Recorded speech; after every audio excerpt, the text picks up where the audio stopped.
안녕하세요. 저는 결혼한 지 이제 6개월 된 30대 초반의 여자입니다. 이렇게 사연을 보내게 된 이유는 저와 저희 시어머니 이야기를 친구에게 했더니 너무 웃긴다고 보내보라고 하더라고요. 처음엔 저희 시어머니께서 혹시나 들으실까봐 걱정이 돼서 안 보내려 했는데 저희 신랑도 진짜 이런 집이 있겠냐? 웃기긴 하지. 라며 보내보라고 하더라고요. 정말 다행히도 남편은 항상 저의 편입니다.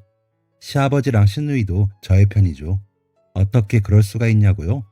그건 바로 대단하신 우리 시어머님 덕분이죠. 요즘에야 눈치 보시는지 잠잠하시지만 진짜 장난 아니신 분이거든요. 그런 시어머니를 제가 요즘 눈치를 보시게 하고 있답니다. 그게 가능하더라고요. 그래서인지 시아버님도 시누이도 열렬히 저를 지지해 주신답니다. 오죽하면 말이죠. 먼저 저에 대해 소개를 시켜드리자면 소위 말하는 K 장녀입니다. 남동생만 둘 있는 집 첫째라 좀 드센 편이죠. 저희 할머니께서 심한 남녀 차별주의자에 저희 엄마 고생시키는 걸 모르고 자라 그런지 거의 쌈딱에 가깝게 자랐습니다. 남동생들 챙기시느라 저나 저희 엄마를 힘들게 하신 할머니께 대드는 것부터 배운 거죠. 물론 아빠는 그런 저를 못마땅해 하셨지만 어린 제가 엄마를 지키는 방법은 그것뿐이었습니다. 그런데 엄마가 아무리 그래도 어른이신데 그렇게 대들고 그러면 안 돼. 차라리 안 들리는 척을 하고 듣지 마.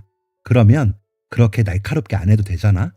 엄마 생각해서 그러는 거 아는데 너희 할머니가 사시면 얼마나 사시겠니? 그냥 맞춰드리자 하시더군요.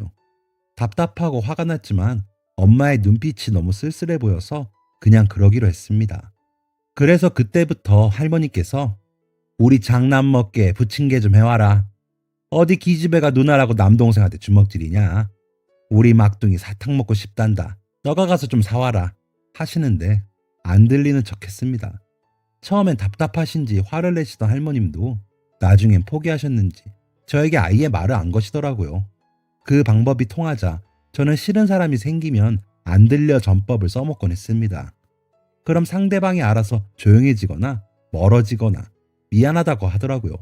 일일이 싸우지 않아도 되니 편하기도 하고 신경 끄고 사니 저 역시 편하기에 정말 이 사람은 아니다 싶은 사람을 만나면 써먹는 필살기가 되어버렸습니다.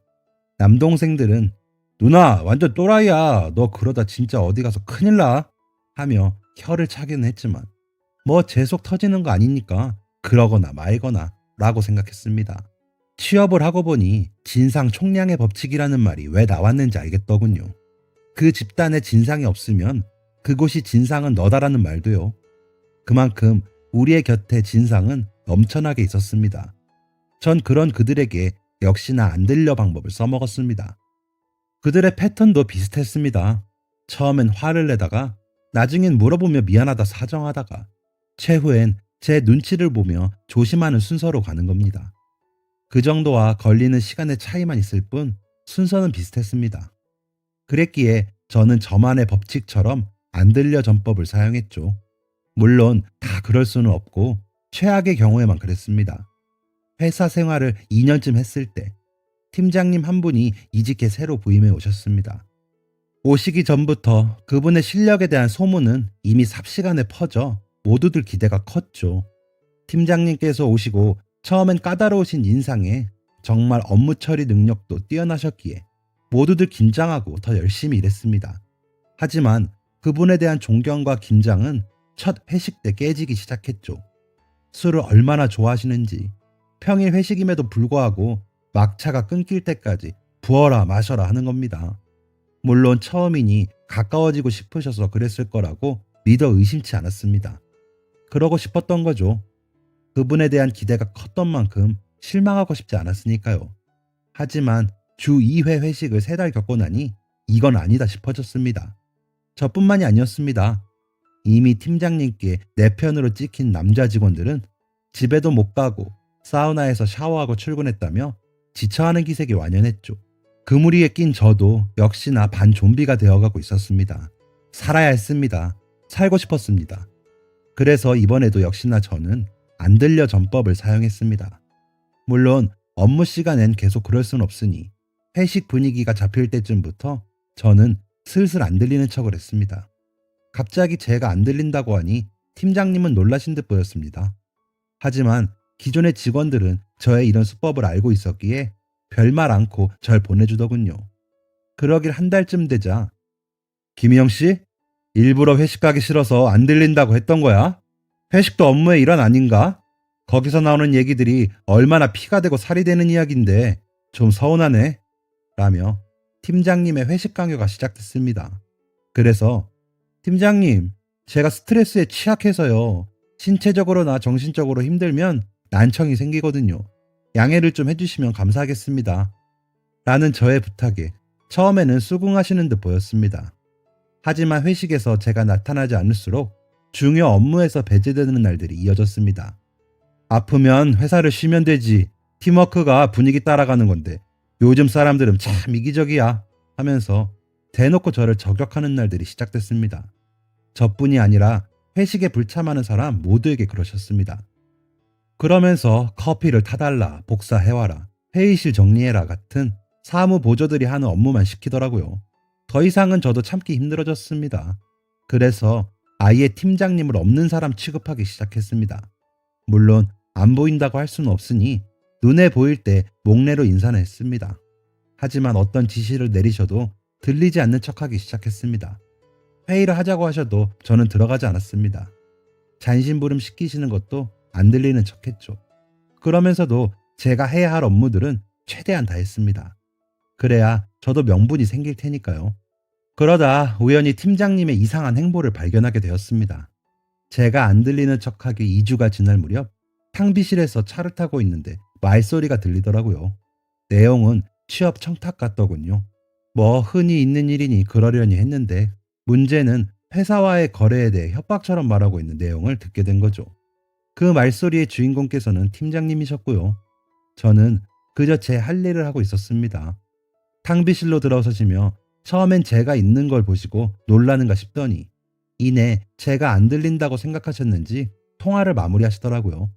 그래서 조카분께서 좋은 대학 나왔다더니 취직은 못했나 봐요. 라고 말씀드렸더니 깜짝 놀라시더군요. 상무님께서 거래처의 부당한 청탁 굉장히 싫어하시는데 모르셨어요? 라고 덧붙이니 아니 그게 아니고 우리 조카애가 어차피 붙은 건데 혹시나 싶어서 확인한 거야. 그리고 농담이지 농담. 거기 사장하고 나랑 친해서 라고 하시는 겁니다. 글쎄요. 상무님도 이 내용 하시면 농담이라고 생각하실지 모르겠네요. 하고 말씀드리니 당황하면서 김희영 씨 귀는 괜찮아? 하시더군요. 그래서 들렸다 안 들렸다 해요. 안타깝게도 지금은 괜찮네요. 저도 휴직하면 좋은데 목구멍이 포도청이라 일해야죠. 라며 탕비실을 나왔습니다. 자리에 돌아와 남은 업무를 하고 있는데 팀장님께서 절 부르시더군요. 안 들리는 척 했습니다. 그러자 제 자리까지 와서 절 부르시더군요. 안 들리는 척 했죠. 그러자 답답하셨는지 메일을 보내셨더라고요. 내용은 대충 그간에 미안했다. 자기가 친해지고 싶어서 그랬다. 자기가 뭘 고치면 좋겠냐. 통화 내용에 대해 더 이야기 나누고 싶다는 내용이었습니다. 그래서 저도 답장을 보냈습니다. 내용으로는 회식 불참으로 인해 저를 비롯한 다수가 부당한 대우를 받았다고 생각한다. 그래서 귀는 상태가 더 안 좋아지고 있다.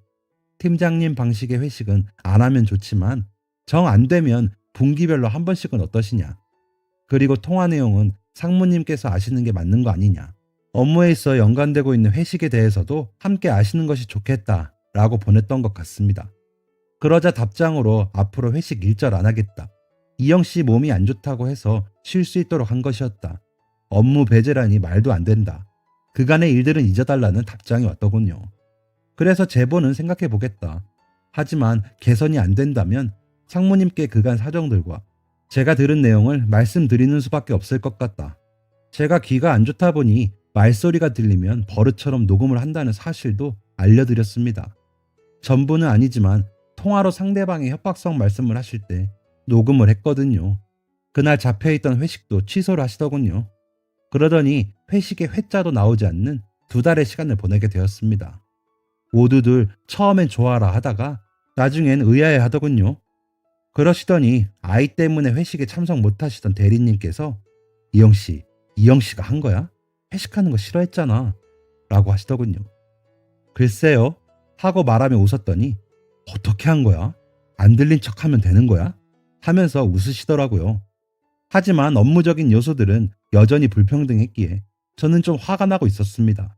그러던 어느 날 인사과에서 저를 불러 팀장님의 그간 행적에 대해 물으시더군요. 업무에 대한 차별에 대해 물으시기에 회식 강요가 심하시더니 회식에 불참하면 중요 업무에 참여하지 못하거나 잘한 일들도 공로를 뺏기곤 했습니다. 얼마 전부터는 회식은 강요 안 하기 시작하셨지만 업무에 대한 차별은 여전하시고요. 라고 말씀드렸죠. 그러자 거래 업체에도 부당한 일들이 일어나 제보가 들어왔습니다. 혹시 아시는 것 없나요?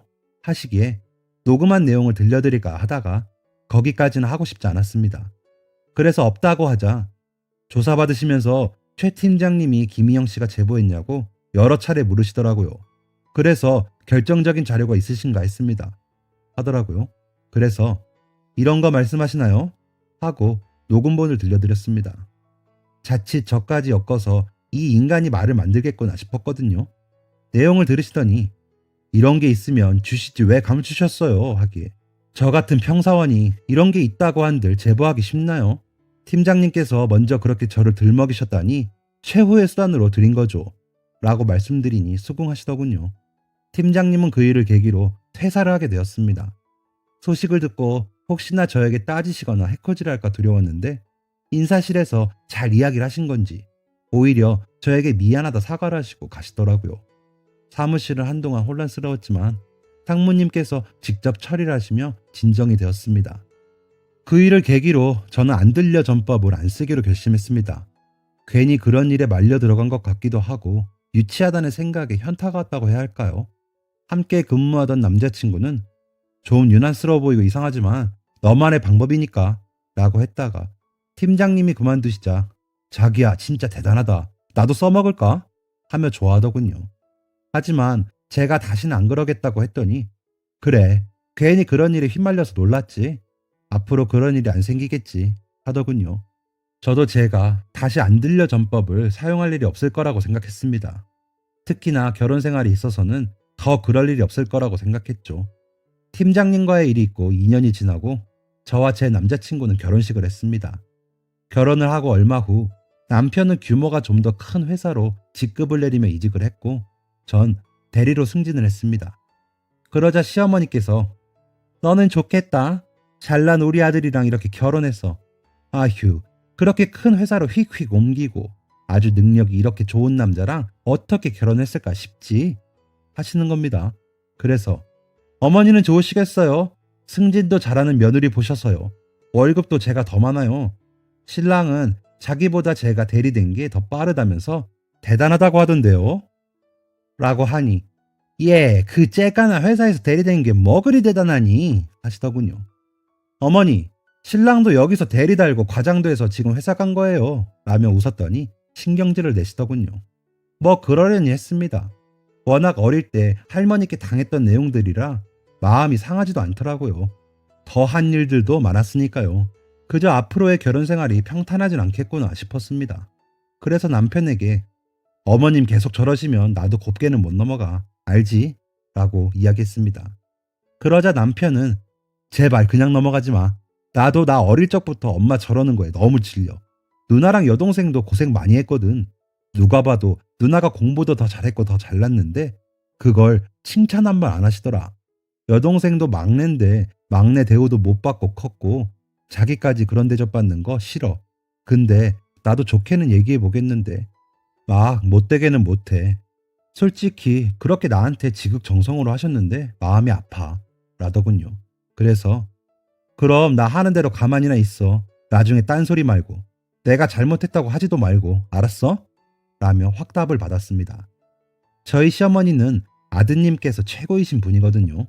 시아버지도 필요 없고 외국 회사에 다니는 큰 시누는 시어머니랑 싸우다 외국에서 지내는 걸로 알고 있고요. 막내 작은 시누이는 어머니의 등살에 싫은 소리 한 번을 못하고 컸다고 알고 있었습니다. 시아버지께서 딸들 챙기시며 엄청 고생하셨다고 들었습니다. 결혼하고 신혼여행에서 돌아왔을 때에도 시아버지께서 나는 다 좋다. 너희만 행복하면 너희 시어머니랑 나랑은 신경 쓰지 말고 혹시나 우리가 나이 들면서 실수하는 게 있거든 알려주렴 하셨습니다. 시어머니께서는 우리 아들 아까워서 더 있다가 장가 보내고 싶었는데 난 이제 어떻게 사니? 라며 우셨습니다. 이때부터 시어머니와의 관계가 쉽진 않겠다 싶었습니다. 그 전까지는 이런지 눈치를 못 챘거든요. 그래서 남편에게 각서를 쓰게 했습니다. 어머니와의 문제가 생기면 무조건 아내 김희영 편을 들겠습니다. 만약 위 사항을 어길 시 아내 김희영이 하자는 모든 것을 이행하겠습니다. 라는 내용의 각서를 쓰게 했죠. 남편은 무조건 오케이를 외치더니 흔쾌히 사인을 했습니다. 남편에게 이런 시어머니가 있을 거라고는 상상도 못했습니다. 회사에서 본 남편은 항상 올곧고 여직원 남직원 이런 성별 구분 없었거든요. 그리고 항상 약자의 편에서 점잖으면서도 부드럽게 대해주기도 했고요. 제가 그 팀장님과 일이 있을 때도 다들 절 피하는 분위기일 때 괜찮냐고 다독여주기도 했고요. 그래서 제가 먼저 고백해 사귀게 되기도 했죠. 이 사람이라면 불합리한 일로 나를 힘들게 하진 않겠다 싶었거든요. 그런데 시어머니가 갑자기 이러시니 당황스러웠습니다. 큰 신우가 영상통화로 결혼 축하한다고 이야기하면서 우리 엄마 쉽지 않을 거예요. 그래서 나도 이렇게 외국에서 살고 있지만 난 신우이라고 우리 엄마 편은 아닐 거야. 조만간 한국 들어가면 얼굴 보고 얘기해요. 했을 때 눈치를 챘어야 했는데 그때는 무슨 얘기인지 가늠도 하지 못했습니다. 하지만 이제 어느 정도 눈치가 챙겨지더군요. 할머니께서 돌아가시고 제 남동생들에게 제가 세뇌하듯이 할머니의 방식이 얼마나 잘못된 건지 이야기를 했을 때 남동생들이 누나 우리도 알아. 엄마 고생하시는 거 우리도 봤어. 우리 그렇게 쓰레기 아니야. 했던 것처럼 다시 시작해야 할까봐 걱정이 됐습니다. 그런데도 다행히 시아버님과 시누이도 시어머님의 이런 점을 좋아하지 않으시더군요. 시누이는 언니, 엄마가 하는 말 신경 쓰지 마세요. 저한테도 잘 저러세요. 언니도 맨날 그러다가 외국 간 거잖아요. 언니는 결혼도 안 한대요. 저는 딸만 낳아서 공주처럼 키울 거예요. 라며 조용히 와서 얘기할 정도더라고요. 그래서 남편에게 물어봤습니다. 아니, 다른 식구들은 안 그런데 어머님은 왜 남녀 차별이 심하신 거야? 라고요. 그랬더니 내가 이모만 6이야. 알지? 7자매 중에 우리 엄마가 막내잖아. 외할머니께서 왜 너까지 딸이냐고 엄청 구박하셨대. 뭐 다른 이모들도 마찬가지였겠지. 그런데 우리 아빠랑 결혼하고 보니 우리 친할머니가 엄청 부드러우시고 좋으시더래. 그때 느끼셨다 하더라. 아들 가진 엄마는 여유가 있어서 저럴 수 있다고. 사실 우리 친할머니는 아들이건 딸이건 아무 상관없으셨는데 우리 아버진 남자 형제만 넷이시거든. 그래서 며느리들한테도 한 번도 힘들게 하신 적이 없어. 얼마나 좋으셨다고. 외할머니께서 돌아가시면서까지 내가 아들이 없어서 상주는 누가 하나 하면서 돌아가셨거든. 그때 우리 엄마가 아들에 대한 집착 같은 게 생기셨나 봐 라고 답하더라고요. 저희 할머니도 아들이 귀한 집에서 태어나셔서 아들이 귀한 집으로 시집을 와서 저희 아버지를 낳으시고 흰 쌀밥 드셨다고 하시며 저희 아버지를 엄청 귀하게 여기셨거든요. 비슷한 맥락의 이야기로 느껴져 안타까우면서도 화가 났습니다. 그래도 그때는 그랬지라고 하시면 할 말은 없지만 그러한 이유로 부당한 대우를 받고 싶진 않았습니다. 어릴 때 할머니에게 받던 차별 때문에 아팠던 마음이 다시 기억나는 것 같았거든요. 그래서 다시 그 반항심이 고개를 들며 나타나는 것 같았습니다. 그렇게 남편에게 다짐을 받고 그렇게 결심을 했는데도 시어머님의 행동에 의연할 순 없었습니다. 하지만 뭐 이 정도쯤이야 싶어 눈에는 눈, 이에는 이 방식으로 대응해드렸죠. 한 번은 시댁에 도착하니 마늘을 잔뜩 펼쳐놓고 까자고 하시더라고요. 그래서 묵묵히 까고 있는데 남편이 눈치가 보였는지 같이 하자며 함께하고 있었습니다. 그러자 시어머니는 넌 이런 거 못하잖아. 가서 쉬어. 이거 얼마나 한다고 라고 하시더군요. 그래서 저도 일어나면서 어머니 저녁을 시켜 먹을까 봐요 했더니 넌 왜 일어나니? 하시더라고요. 저도 이런 거 잘 못하거든요. 쉬고 싶기도 하고요. 어제 너무 힘들게 일했더니 피곤하네요. 라며 웃어드리고 남편 방에 가서 누웠습니다. 그러자 저희 시아버지는 그럼 우리 며느리도 일하러 다니느라 힘들지. 이거 치워놨다가 애들 가면 합시다.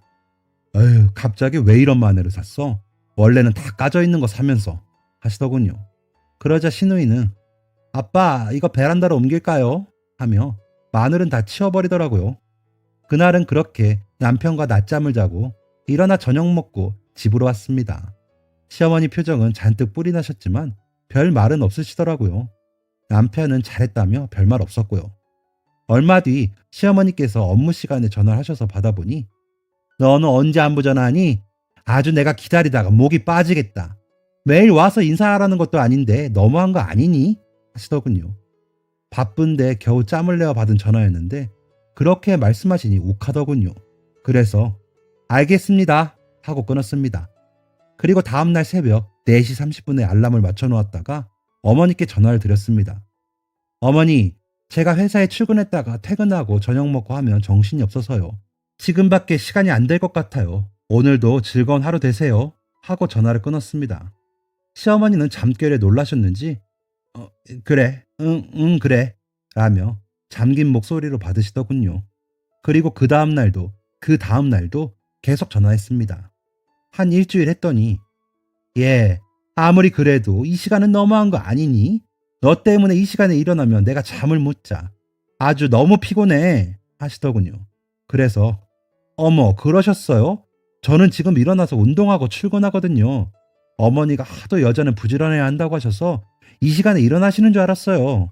했죠.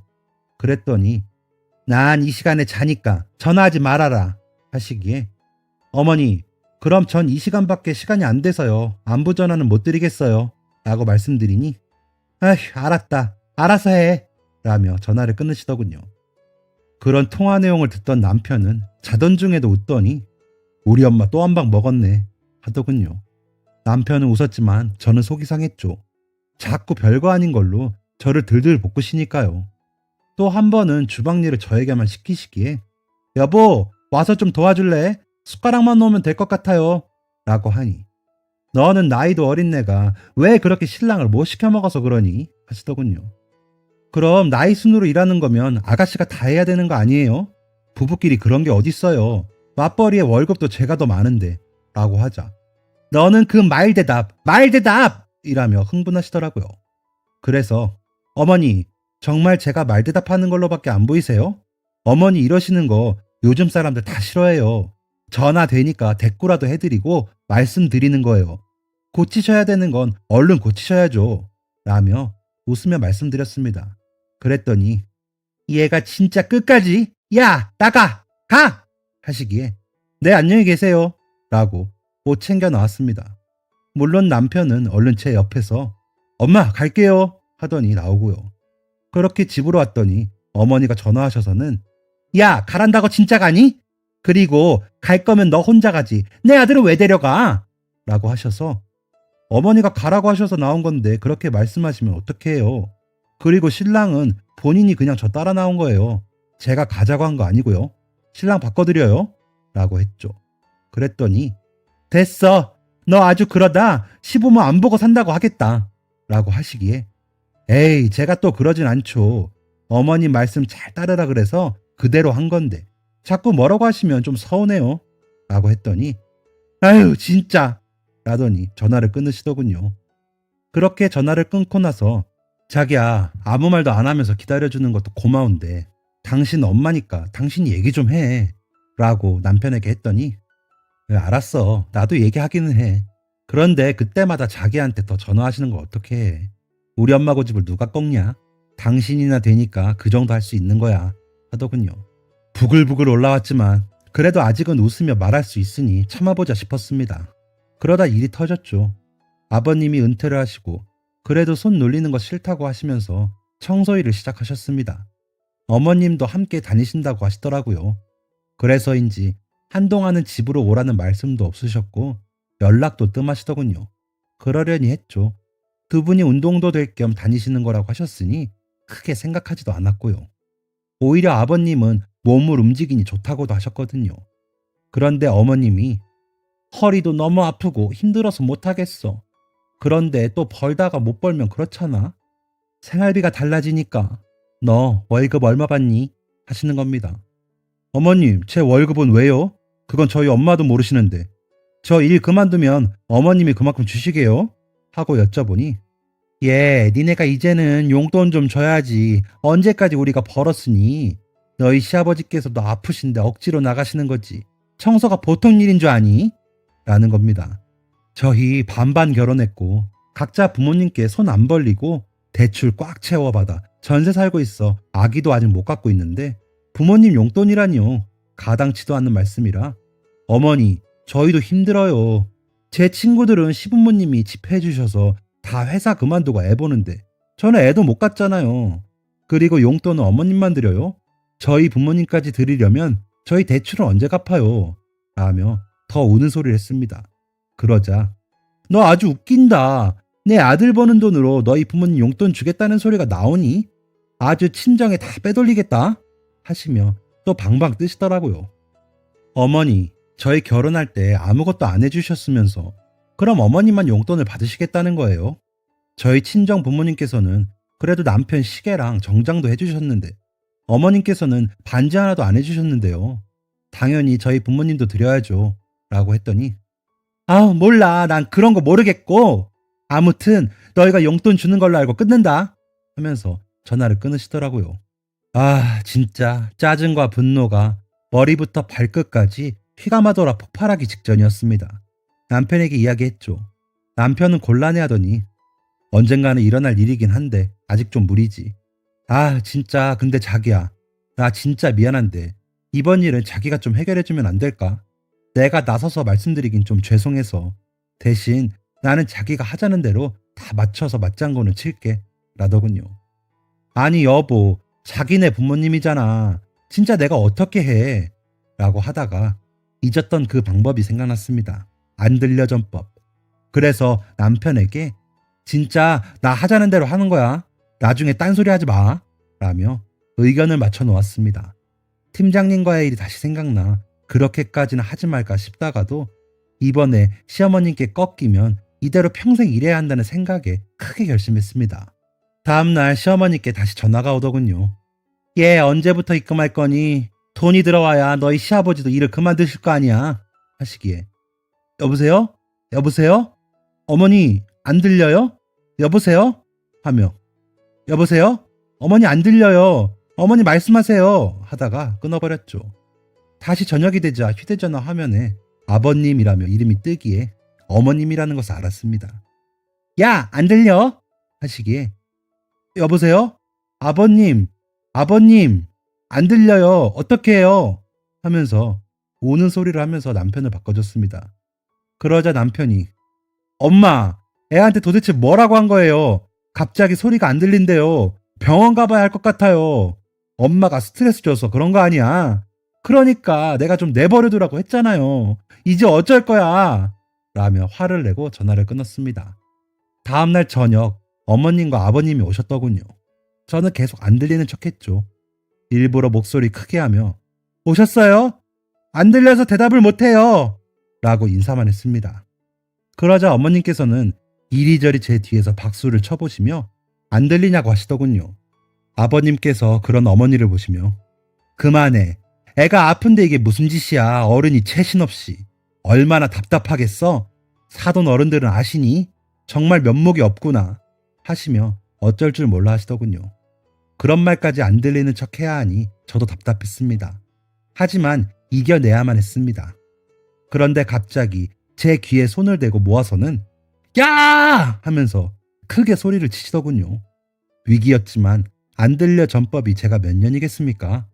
오히려 시어머니가 거기 계셨다는 걸 몰랐다는 듯이 밀면서 넘어졌습니다. 그러면서 놀랐다는 듯이 표현하면서 말도 못하는 척하기 시작했습니다. 하면서요. 어머, 진짜로 안 들리나 봐. 이제 말도 못해? 저런 병 있는 거 알았니? 얘 이거 사기 결혼 아니니? 남편에게 말하시더군요. 그러자 남편은 엄마 때문에 스트레스 받아서 그런 건데 무슨 사기 결혼이야. 진짜 나 장인어른이랑 장모님 어떻게 봐. 진짜 왜 그래. 그럴 거면 가셔요. 오지 마. 당분간 우리 연락도 말고 알아서 살아. 라며 화를 내더군요. 어머, 내가 넌 어떻게 키웠는데 어쩜 그렇게 말하니. 그래, 이제 너 안사람만 중하고 부모는 필요 없다 이거지. 부모 용돈 주는 게 그렇게 아까워서 스트레스 받을 일이야? 정신 차리라고 따귀를 때려도 모자라고만 편을 들어? 라고 하시는데도 저는 안 들리는 척 입모양만 보면서 관찰한 척 했습니다. 아버님은 그런 제 손을 잡으시더니 미안하다, 미안해 라고 하시더니 가요, 가. 제발. 도대체 왜 잘 지내는 애들을 이렇게 못 살게 굴어? 우리 어머님께서는 당신처럼 하시지도 못했어. 이게 무슨 심술이야. 이런 걸 노망이라 그래. 제발 갑시다. 라고 하시며 어머님을 모시고 가시더군요. 그렇게 가시고 나니 남편이 미안. 우리 엄마가 저 정도라고는 생각도 못했네. 성격이 세시다고만 생각했지 저렇게 못됐다고 생각도 못했어. 라며 사과를 하더군요. 그래서 이제라도 알아서 다행이다. 그래도 난 아직 꺾을 생각 없어. 어머님도 그래 보이시고 나 더 할 거니까 그런 줄 알아. 라고 이야기하니 남편은 고개만 끄덕이며 한숨을 쉬더군요. 그렇게 3일이 지났을 즈음 토요일 아침이라 늦잠을 자는데 아침부터 신우에게 전화가 왔습니다. 오빠! 엄마가 쓰러져서 지금 병원으로 가고 있어. 라면서요. 저희 집에 다녀가신 후에 알아놓으셨답니다. 식사도 안 하시고 앓는 소리만 내시다가 아침에 화장실 다녀오시면서 쓰러지셨답니다. 시아버지와 시누이가 병원으로 모시고 가고 있다는 겁니다. 그래서 여기서 흐트러지면 안 된다고 다짐을 하고 갔습니다. 도착해보니 시어머니는 주무시고 계시고 시아버지와 시누이는 의사 선생님과 얘기 중이더군요. 남편은 그쪽으로 가고 저는 시어머니 곁으로 갔습니다. 인기척에 눈을 뜨신 시어머니께 어머, 해가며 몸짓을 하니 어머니가 가만히 절 보시더군요. 그러시더니 우시면서 예, 이제 내가 안 그럴게. 미안하다. 그동안에 아들만 보고 살다가 며느리 보니 괜히 심술이 나서 그랬는데 생각해보니 너도 오죽하면 그렇겠냐 싶더라. 미안하다. 내가 미안해. 너희 시 외할머니가 아들 없는 서름을 그렇게 이야기하셔서 나까지 한이 됐는데 아들 낳았더니 그게 그렇게 좋더라. 그래서 아들 가진 생색 좀 내고 싶었다. 근데 가만 누워서 생각해보니 너희 시할머니가 얼마나 좋으셨는지 생각이 나면서 부끄럽더라고. 미안하다. 내가 어리석었어. 라고 하시더군요. 그래서 조용히 손을 잡아드렸습니다. 그러고 있는데 남편과 시아버님, 시누이가 오더군요. 저와 시어머니가 잡은 손을 보더니 별말 없이 자리를 지키다 서로 마주보고 웃었습니다. 그 후로는 저희 시어머님의 억지 소리는 사라졌습니다. 대신 손주 타령이 늘긴 했지만 그 정도는 참을 수 있습니다. 시누이는 언니가 조금만 빨리 시집 왔으면 저도 고생 덜해서 좋았을 걸 그랬어요. 언니 고마워요. 하더군요. 요즘 막내딸에게 부쩍 잘해주고 계신다고 해요. 어머님 어릴 적 모습이 이제야 생각이 나셨다고 하시더라고요. 그 덕에 시누이 얼굴이 많이 좋아졌답니다. 외국에 있는 큰 시누이와도 통화도 자주 하시면서 대화를 많이 하시는 중이라고 하시더라고요. 그런 제 이야기를 친구에게 해줬는데 깔깔거리며 너무 웃기다고 하더라고요. 저는 진짜 심각했는데 자칫 평생 말 못하는 척하면서 살 뻔했잖아요. 이제는 진짜 다시는 안 들려 전법 안 쓰고 살고 싶습니다. 제발요. 지금까지 사연 들어주셔서 감사합니다. 사연이 재밌으셨다면 구독과 좋아요를 눌러주세요. 감사합니다. 안녕히 계세요.